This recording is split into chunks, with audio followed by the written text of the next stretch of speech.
Continuação da leitura do livro O Efeito Sombra, a Sombra Coletiva. Nomear a sombra não foi o maior feito de Jung, nem a teoria dos arquétipos. Sua maior realização foi mostrar que os seres humanos compartilham um self. Quem sou eu? Depende de quem somos nós? Seres humanos são as únicas criaturas que podem criar um self. Na verdade, nós precisamos criar um, pois o self nos dá um ponto de vista, um foco ímpar do mundo. Sem um self, nosso cérebro seria bombardeado com uma inundação desconcertante de imagens sensoriais que não fariam sentido.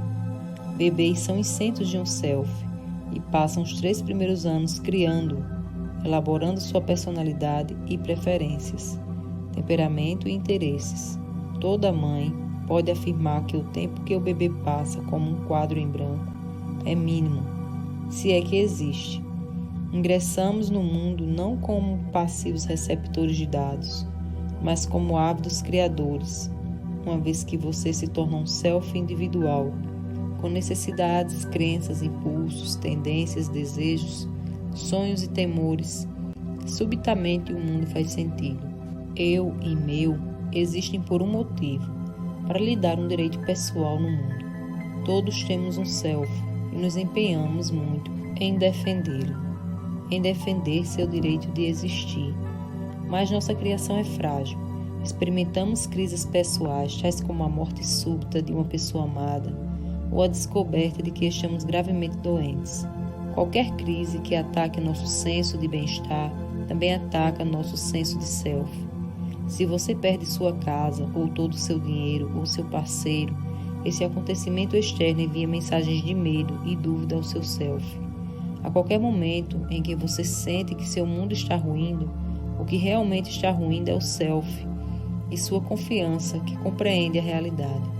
Após um grande trauma causado ao corpo ou à mente, leva um tempo até que a frágil personalidade do ego se recupere. Temos muita sorte de que este antigo provérbio seja verdadeiro. Almas dobram, mas não quebram. Pelo fato de não sabermos como criar o self ao qual nos agarramos tão desesperadamente, ele pode nos surpreender e impressionar. Freud causou uma imensa surpresa ao dizer que o self tem uma dimensão oculta repleta de ímpetos e desejos que mal reconhecemos. Depois de se tornar um dos mais proeminentes discípulos de Freud, Jung percebeu que o mentor cometera um engano. O inconsciente não tem a ver com o eu, tem a ver com o nós. Quando uma pessoa tem impulsos ou ímpetos inconscientes, ela vem de toda a história da raça humana.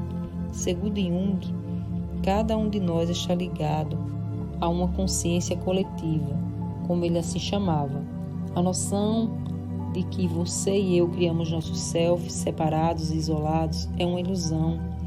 Penetramos um vasto reservatório humano de aspirações, impulsos e mitos. Essa inconsciência compartilhada é onde também reside a sombra. Algumas pessoas são sociáveis, outras não, mas ninguém pode viver fora do self coletivo. Nós é um lembrete constante de que homem algum é uma ilha. Jung removeu a superfície social para expor a dimensão oculta do nós. Chamar esse reino de inconsciente coletivo talvez tenha feito parecer mais técnico, mas o self que você e eu compartilhamos com todo o mundo é fundamental para a nossa sobrevivência. Pense nas maneiras como você recai no self coletivo. Aqui estão apenas algumas. Quando precisa do apoio da família e dos amigos mais próximos, quando ingressa em um partido político, quando se oferece como voluntário a uma instituição de caridade ou comunidade, quando escolhe lutar por seu país e defendê-lo, quando se identifica com a nacionalidade, quando pensa em termos de nós versus eles, quando um desastre ocorrido em algum lugar o afeta pessoalmente, quando é apanhado pelo medo coletivo. É uma fantasia acreditar que você pode optar por sair de nós, mesmo quando todos tentamos fazê-lo. Simpatizamos com outros grupos étnicos, mas também nos sentimos diferentes, separados e às vezes melhores. Nas crises, queremos que nossos familiares fiquem o mais perto possível. No entanto, Em outras ocasiões, persistimos em ser indivíduos com uma vida fora da família. A colisão entre eu e nós é inquietante. Jung a tornou ainda mais inquietante quando se trata da sombra coletiva. As pessoas lutam para sair dela. A sociedade nunca vai parar de se deslocar em direções que reprovamos. Mas isso, na verdade, é mais difícil do que optar por abandonar um papel familiar, de fato. A família é apenas a primeira unidade ou nível coletivo do self, aquele que tendemos a enxergar com razoável facilidade. No Réveillon, você pode anunciar que mudou, que não merece ser tratado como uma criancinha mimada ou um adolescente rebelde. Pode achar que não está sendo ouvido. Sua família pode ter investido muito para mantê-la em sua caixa velha. No entanto, a sociedade é ainda mais rígida e menos compreensiva. A sociedade tem seus ganchos invisíveis em todos nós. Você se torna um pacifista em tempos de guerra. Essa é uma escolha individual. No entanto, isso não o extrai automaticamente da sombra coletiva, onde a guerra nasceu do ódio, do preconceito, do ressentimento, de antigas mágoas e da zona vulnerável e sombria do nacionalismo. Talvez o termo depreciativo, memória racial, seja viável, embora nos faça sentir extremamente desconfortáveis. Ainda assim, milhões de pessoas não se sentem desconfortáveis ao dar uma típica resposta masculina ou falar sobre motoristas mulheres. As questões relativas ao sexo se transformaram num devotamento ardentemente contestado. O inconsciente coletivo mantém emaranhado nesse momento. Na superfície, o cidadão X pode ser abertamente oposto ao cidadão Y, porém, em nível inconsciente, eles podem estar ligados como as duas pontas de uma corda, com cada um puxando para um lado. A escolha de entrar ou sair torna-se a questão central da sombra coletiva. Isso gera muitos questionamentos sobre a vida diária. Qual é a minha obrigação social? Qual é o meu dever patriótico? Até onde devo me conformar ou resistir à sociedade? Qual é a intensidade da minha ligação com as outras pessoas? O que devo aos que são menos afortunados? Posso mudar o mundo? Ao fazer qualquer uma dessas perguntas, sua mente consciente não pode dar a resposta integral, sem sequer a mais verdadeira. Abaixo da superfície, o inconsciente coletivo está turvo pelos ímpetos, preconceitos, desejos frustrados, medos e lembranças que fazem parte de você, porque nós é uma identidade, tanto quanto eu. Onde está a prova? Por um longo tempo, o conceito do inconsciente coletivo permaneceu como uma teoria intrigante, sem muita prova. Ninguém discutia sobre o lado sombrio da natureza humana. Porém, será que a explicação de Jung foi realmente útil ou apenas uma brilhante invenção intelectual? Só recentemente, os fragmentos da prova foram reunidos e acabaram aprofundando o mistério. Por exemplo, há décadas que se sabe que quando uma pessoa se torna solitária e isolada, como frequentemente ocorre com viúvas e idosos, o risco de doenças e morte aumenta, comparado ao de pessoas que têm ligações sociais fortes. Um casamento feliz o deixa saudável. Em princípio, essa descoberta foi difícil de aceitar, porque pesquisas médicas não viam ligação alguma entre um estado mental e o corpo. Como poderia o coração ou uma célula pré-cancerígena em algum lugar do corpo saber como a pessoa se sente? Foi preciso a descoberta das chamadas moléculas mensageiras para demonstrar que o cérebro traduz cada emoção em um equivalente químico. À medida que as moléculas mensageiras percorrem a corrente sanguínea, circulando através de centenas de bilhões de células, a infelicidade ou felicidade é transmitida ao coração, fígado, intestinos e rins. Subitamente, a medicina corpo-mente tinha uma base real, porque nada é mais real que as substâncias químicas. Mas Jung propunha que a infelicidade ou a felicidade poderiam ser compartilhadas por grupos inteiros de pessoas, porque a violência em massa irrompe no Iraque ou em Ruanda. Podemos encontrar explicações em antigas disputas feudais e conflitos sectários. Será que eles estão armazenados na inconsciência coletiva? Ou as gerações de pais dizem aos filhos que mantenham vivos os rancores. Não adianta nada nos colocarmos contra um comportamento bárbaro e incivilizado. Os maiores banhos de sangue da história ocorreram durante as duas grandes guerras. Milhões de soldados civilizados marcharam rumo à morte. Homens que escreviam poesia, tocavam piano, sabiam grego e latim. Depois a Europa olhou para trás e classificou a matança como insana. Mas as pessoas sãs comandaram e morreram na guerra, e os opositores que protestaram foram presos ou punidos, sendo mandados para a linha de frente como médicos, em uma ironia trágica que matou muitas pessoas que odiavam a guerra, aquelas que mais queriam evitá-la. O inconsciente tem um objetivo que é nos manter inconscientes. Às vezes, o conhecimento dá uma espiada mesmo assim. Em uma famosa experiência realizada em Stanford, psicólogos remontaram as condições de uma prisão para tentarem entender como os guardas tratavam os prisioneiros. Os universitários foram divididos em 2 grupos condenados e guardas, e lhes foi dito que poderiam interpretar seus papéis da maneira que quisessem. Os psicólogos esperavam ver mudanças marcantes no comportamento de cada grupo. No entanto, a experiência teve de ser interrompida depois de poucos dias. Os alunos no papel de guardas começaram a maltratar severamente os prisioneiros, chegando a ponto de humilhá-los e serem acusados de abuso sexual. Essa falha estarrecedora na experiência fez surgir a teoria do cesto de maçãs podres. A antiga forma de pensar dizia aos psicólogos que uma maçã ruim pode forçar um grupo a agir mal. O bom senso diz que um líder de gangue pode induzir seus seguidores passivos a cometerem crimes. Trotes de faculdades vão longe demais porque um pequeno núcleo de maçãs ruins faz pressão sobre os outros. No entanto, a experiência em Stanford contou uma história oposta. Todos os participantes eram bons garotos que estudavam numa prestigiada universidade. O deslize de comportamento não ocorreu porque eram maçãs ruins, mas porque estavam em más condições, o que permitiu que forças sombrias emergissem. O que os psicólogos estavam vendo era simplesmente uma incubadora da sombra, e as condições que favorecem o surgimento da violência grupal foram catalogadas. A sombra pode emergir quando há total anonimato, como frequentemente ocorre quando, em vez de indivíduos, as pessoas se tornam rostos na multidão. Essa perda de individualidade aumenta se não houver consequências para a má ação. A ausência de lei e ordem amplifica o efeito, assim como ocorre quando se tem permissão para agir além da moralidade normal. Se figuras de autoridade estão presentes para ativamente incitar o mau comportamento, prometendo a ausência de punição, a sombra emerge com uma facilidade ainda maior.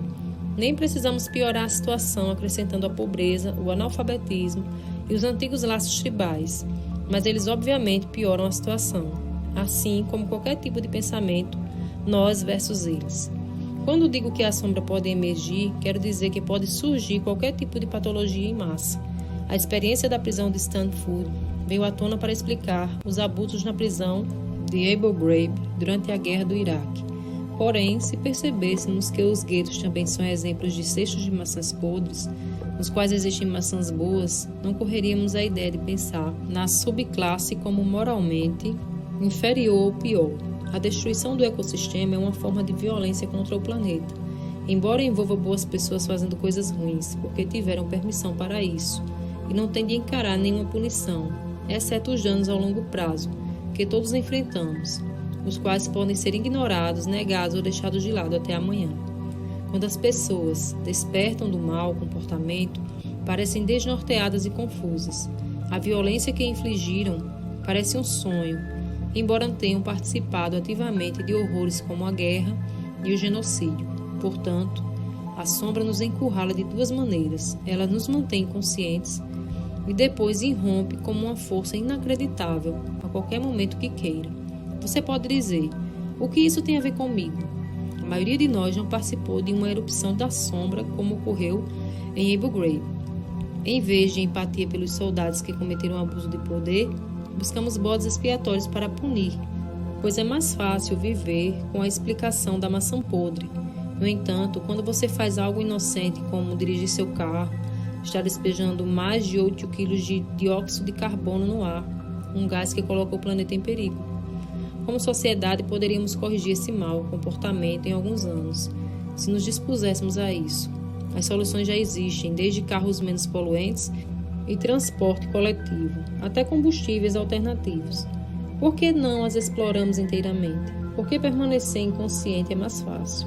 Céticos têm o direito de frisar que tudo isso ainda não prova a existência de um inconsciente coletivo.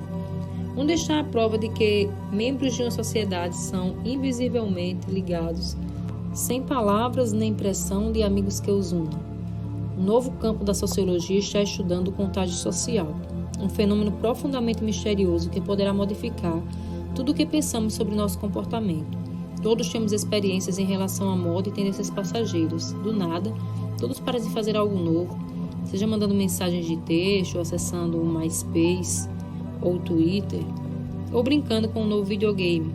As modas passageiras são um comportamento contagiante. Você pega de outras pessoas. No entanto, ninguém sabe como o comportamento se torna viral. O que faz um grupo de pessoas decidir se comportar da mesma forma? Essa se torna uma questão médica crucial, se você quer que um grupo pare de fazer algo danoso. Se quer persuadir jovens a não fumar, por exemplo, ou a população em geral para conter a obesidade, o trabalho mais avançado nesse campo veio de dois pesquisadores de Harvard, Nicholas Kriskis e James Fuller, cujo livro Connection, O Poder das Conexões, foi comentado em um recente artigo da revista de domingo do New York Times. Kriskis e Fuller analisaram os dados de um maior estudo nacional sobre o coração, que acompanhou 3 gerações de cidadãos em Framingham, em Massachusetts. Observaram o comportamento de mais de 5.000 pessoas que foram mapeadas segundo 51 ligações sociais com familiares, amigos e colegas de trabalho. A primeira descoberta foi que, quando uma pessoa ganha peso, começa a fumar ou adoece, os familiares mais próximos têm 50% de chance de se comportarem da mesma maneira. Isso reforça o princípio social científico de décadas. O comportamento se dá em grupo, todos nós já passamos por isso, pela pressão persuasiva de amigos ou observando traços comportamentais que parecem arruinar famílias. O inverso também é verdadeiro. Se você andar com uma turma saudável, é mais provável que adote um comportamento saudável. Não é apenas a saúde que está envolvida. Quase todo comportamento pode ser contagioso. No alojamento de uma faculdade, se casualmente você divide o quarto com alguém que tenha bons hábitos de estudo e notas altas, é provável que suas notas melhorem por associação. Mas a segunda descoberta de Kriskis e Fuller foi muito mais misteriosa. Eles descobriram que as ligações sociais podem pular um elo. Se a pessoa A é obesa e conhece a pessoa B que não é, um amigo da pessoa B ainda tem 20% de probabilidade de ser obeso. E um amigo daquele amigo tem 10% de probabilidade. Esses 3 níveis de ligação são válidos para todos os tipos de comportamento. Um amigo do amigo pode deixá-lo inclinado ao fumo, à infelicidade ou à solidão. Embora você nunca tenha conhecido esse amigo do amigo, as estatísticas estão aí para provar. As descobertas de Kriskis e Fuller sugerem ligações invisíveis que percorrem toda a sociedade. Se a pesquisa deles prevalecer, pense nas implicações. A noção do inconsciente coletivo foi apresentada há quase um século por Jung. Será que Jung deparou com conexões invisíveis antes que os dados surgissem para respaldá-las? Na verdade, essa é uma pergunta secundária, que deve vir depois da principal. Que tipo de ligações pode existir de forma invisível, sem que as pessoas se falem, observem o comportamento uma da outra ou mesmo saibam da existência do outro? Trata-se de questões complexas e estou dando apenas uma dica do quão misteriosas elas são. Mas a nova pesquisa sobre o contágio social é empolgante, porque respalda a noção de que, na verdade, há uma mente que coordena não apenas o modo como as pessoas captam os modismos umas das outras, ou decidem imitar-se, não apenas a que distância as células cerebrais sabem o que outras células cerebrais estão fazendo, mas remotos fenômenos como o de gêmeos separados por milhares de quilômetros que subitamente sabem o que está passando com o outro. Esses conectores invisíveis vêm trazendo o inconsciente coletivo a muitas áreas da vida. O contágio social está se transformando em notícia porque todos gostamos de confiar em dados, embora a possibilidade de sermos todos integrantes de uma só mente desafie a religião, a filosofia e o significado da própria vida. A sombra, portanto, é um projeto compartilhado. Qualquer um pode ter participação em sua construção. Tudo o que você precisa é a habilidade de permanecer inconsciente. Incontáveis alarmistas acreditam que estão fazendo algo bom. Todo defensor da mãe natureza espera ser homenageado e louvado. Tribos que guerreiam com outras tribos acreditam profundamente que precisam lutar para viver. Resistimos à nossa sombra e negamos sua existência pela doutrinação do passado e pela hipnose do condicionamento social. As experiências da infância geram inúmeros lembretes posteriores, como isso é bom e isso é mau, isso é divino e isso é diabólico. Essa doutrinação é a maneira como todas as sociedades são estruturadas. O que olhamos com negligência é o fato de estarmos criando um self compartilhado ao mesmo tempo. Se as crianças fossem ensinadas a se manter alertas quanto à sombra, contando até mesmo seus sentimentos obscuros, perdoando a si mesmas por não serem boas o tempo todo e aprendendo a libertar impulsos sombrios por meio de escapes saudáveis, então haveria bem menos danos à sociedade e ao ecossistema.